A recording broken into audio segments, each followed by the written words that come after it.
నమస్తే. Welcome to our channel. నేను పద్మిని. ప్రస్తుతంతో పాటు సీనియర్ జర్నలిస్ట్ అలాగే పొలిటికల్ అనలిస్ట్ ఎమ్మంది రామారావు గారు ఉన్నారు. మాట్లాడదాం. సార్ నమస్తే సార్. నమస్తే మేడం. సార్ ఎమ్మెల్యే రామకృష్ణారెడ్డిపై సుప్రీం కోర్టు ఆదేశాలని జారీ చేసింది. ఆయన కౌంటింగ్ కేంద్రాల్లోకి వెళ్ళొద్దు అని చెప్పి ఆదేశాలని జారీ చేయడం జరిగింది. ఎందుకంటే ఆయన తెలిసింది అందరికీ ఈవీఎం మెషిన్స్ ని ధ్వంసం చేయటం, ఈవీఎం మెషిన్ లో పాము దూరింది అని చెప్పడం, అవి ధ్వంసం చేయటం ఇట్లాంటి చర్యలకి పాల్పడ్డారు కాబట్టి వారిని వెళ్ళకూడదు అని చెప్పి సుప్రీంకోర్టు ఆదేశాలని జారీ చేసింది. మరి సుప్రీంకోర్టు ఆదేశాలని శిరసా వహిస్తారా లేకపోతే ఎట్లా ఉంటారు సార్? తప్పదమ్మా, తప్పదు కదా. ఎందుకంటే కోర్టు ఏం ధిక్కరణకి కూడా నిరాకరణ అంటే ఆ తప్పు పెద్ద అయిపోద్ది అన్నమాట. ఈ పిన్నెల్లి రామకృష్ణారెడ్డి ఒక మాస్ లీడరు. చీటికి మాటికి కోపం వచ్చేస్తుంది, దానికి చేసుకుంటాడు. ఇవన్నీ ఉన్నవే అన్నమాట, లేనివేం కాదు. ఆ మాచారంలో అక్కడ హింసాకాండ చెలరేగుతుంది, కొట్టుకోవడం తిట్టుకోవడం అంతా. ఆ దృష్టిలో ఉన్నాడు. వచ్చి ఎవరు చూసినప్పుడు కూడా కూటమికి వస్తుందని చెప్పేసరికి కోపం వచ్చింది. కూటమికి వస్తుందిరా, అంత ఎంకరేజింగ్గా కూటమి ఉందా అని మొత్తం ఈఎంని కొట్టేశాడు. కొట్టేసి ఎవరు ఆపలేదు, పోలీసులు ఆపలేదు. మామూలుగా హాయిగా దర్జాగా వెళ్ళిపోయాడు. తర్వాత లబోదిబోము అన్నారన్నమాట.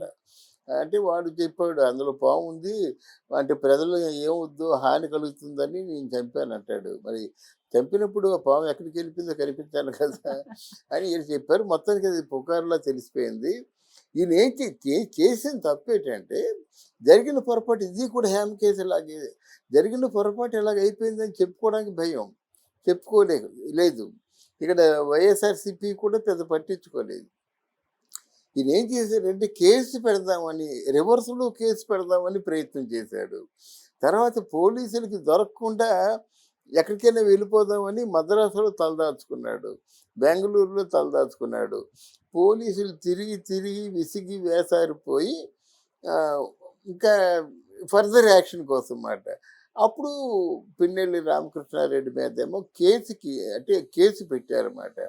ఆ కేసు తాలూకు వివరాలు తెలుసుకొని, అంటే వాళ్ళు దొరకకుండా ఏం చేద్దామని క్రిమినల్ లాయర్ వీళ్ళందరినీ సంప్రదించారన్నమాట. సంప్రదించిన తర్వాత వాడు ఏదో పెట్టాడు, ఈయన ఒక హైకోర్టులో పిటిషన్ పెట్టాడు. హైకోర్టు తోసి పారేసిందన్నమాట. ఇప్పుడు ఏమైందంటే వాడు చెప్పాడు, కేసు అయింది. అయితే మళ్ళీ దీనికి సుప్రీంకోర్టుకు కూడా ఈయన అటెండ్ అయ్యాడు. నేను ఎలా చేయలేదండి, నేను నిర్దోషి అని చెప్పేసి. అయితే నిర్దోషి అయితే మాకేం కావాలి, ఆర్డర్ ప్రకారంగా వస్తుంది కేసు, ఖచ్చితంగా నీ మీద వాళ్ళు ఏ యాక్షన్ తీసుకుంటారో ఆ యాక్షన్ ఫాలో అవ్వాల్సిందని చెప్పాడు. అప్పుడు లేదు, యాక్షన్ ఫాలో అవ్వాల్సిన అవసరం లేదు అని వీళ్ళ తాలూకు లాయర్ వాదించాడు. ఎట్టకేలకి ఈరోజు వచ్చినటువంటి ఒక అంటే ఒక నోటీస్ ఏమిటంటే, నువ్వు ఆ బూతులు అంటే ఎన్నికల కౌంటింగ్ బూత్లోకి వెళ్ళే అర్హత నీకు లేదు, నేను నిషేధిస్తున్నావు. దీన్ని నువ్వు మర్చిపోయి వెళ్ళావనుకో, నీ మీద తగిన శిక్ష తీసుకుంటాము, జైల్లో కూడా పెట్టవలసిన అవసరం ఉంటుంది. ముందు హెచ్చరిస్తారు, అప్పటికి కూడా కొంచెం చేయి దాటిపోయింది అనుకోండి జైల్లో పెడతారు. దానికి ఇంకా మొహమాటం లేదన్నమాట. అది ఈరోజు ఎలక్షన్ కమిషన్ చెప్తేనే విని చెప్తున్నాను. నంబూరి శేషగిరిరావు గారు ఈ పిటిషన్ ని వేయటం జరిగింది. ఏదైతే ధ్వంసం చేశారో దాని మీద కేసు ఫైల్ చేయడం జరిగింది సార్. అవును. సో ఆయనతో ఏంటి ఫైర్ అంటే ఆయన కొట్టాడు కదా, ఆయన కొట్టాడు. తర్వాత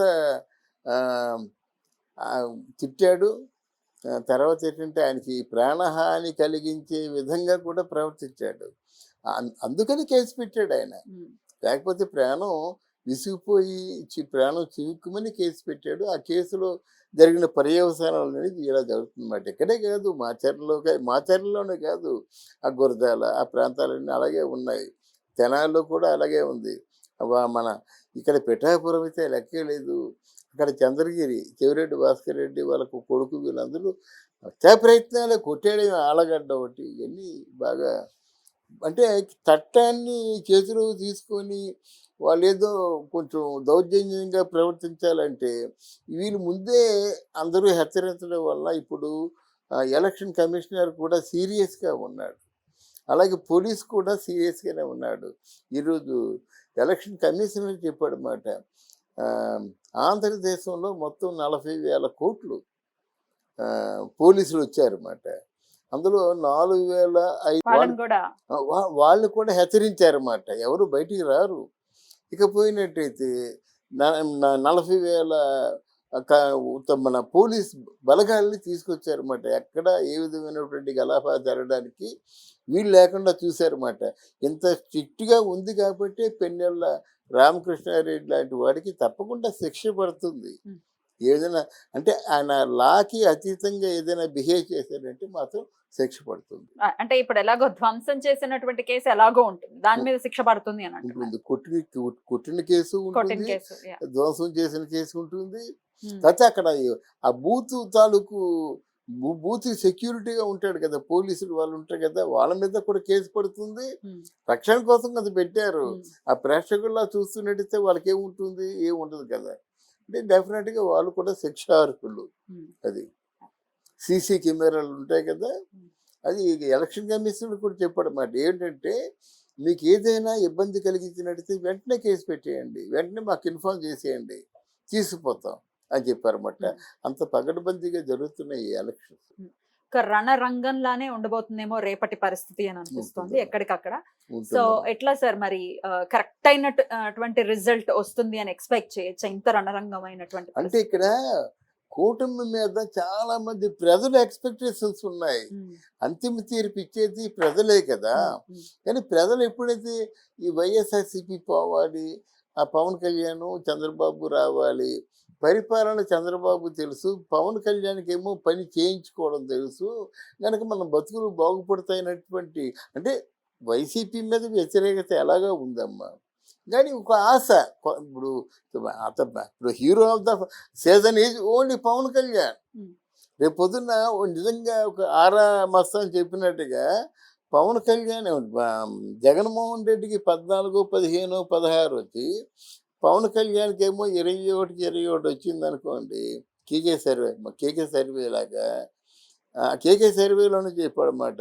21 వచ్చిందంటే 16 సీట్లు వచ్చాయంటే జగన్మోహన్ రెడ్డి కంటే పవర్ఫుల్ లీడర్ కదా పవన్. ఇది 16 వచ్చాయి జగన్మోహన్ రెడ్డికి. అంటే ఆయన చెప్పింది నిజమైతే ఆయన 14 చెప్పాడు, పోనీ 16 వేసుకుందాం, పోనీ 20 వేసుకుందాం, 20 వేసుకున్నా 21 వచ్చినప్పుడు గొప్ప కదా. అసెంబ్లీలో అతి శిక్షలు గట్టిగానే ఉంటాయని చెప్పి. గట్టిగా ఉంటాయి, జైలుకు కూడా పంపిస్తారు. ఇప్పుడు మనం 40, 50 సర్వేలు వచ్చాయమ్మా. ఉమ్. ఈ సర్వేలు ఏంటంటే డబ్బులు దండుకునే సర్వేలు అన్నమాట. మీ బాగా మిమ్మల్ని ప్రమోట్ చేస్తామండి అయ్యా తమదైనటువంటి సర్వేలు ఇవన్నీ నోటికి వచ్చినట్టు చెప్తున్నారు అన్నమాట ఈ సర్వేలు. కనుక ఏదేమైనప్పుడు కూడా ఎప్పుడు జనం నాడి చూసినట్టయితే, ప్రజా వాక్యాన్ని పరిశీలించినట్టయితే చంద్రబాబు నాయుడు ఇప్పుడు ఇంత పతనం అయిపోయినటువంటి ఆంధ్రప్రదేశాన్ని తిరిగి మార్చగలిగిన వ్యక్తి చంద్రబాబు నాయుడు. Right. అలాగే మార్చగలిగినటువంటి చైతన్యం ఉన్నది పవన్ కళ్యాణ్. అలా అనుకోవాలి. వీళ్ళిద్దరికీ మోదీ తాలూకు సహాయ సహకారాలు ఉన్నాయని అనుకుంటున్నారు జనాలు.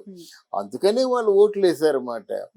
ఇప్పుడు ఏమంటున్నారంటే అడ్డగోలుగా మారుతున్నారు. కానీ అంటే మొత్తం సర్వేలన్నింటినీ కూడా మనం thank you sir. Thank you అమ్మా.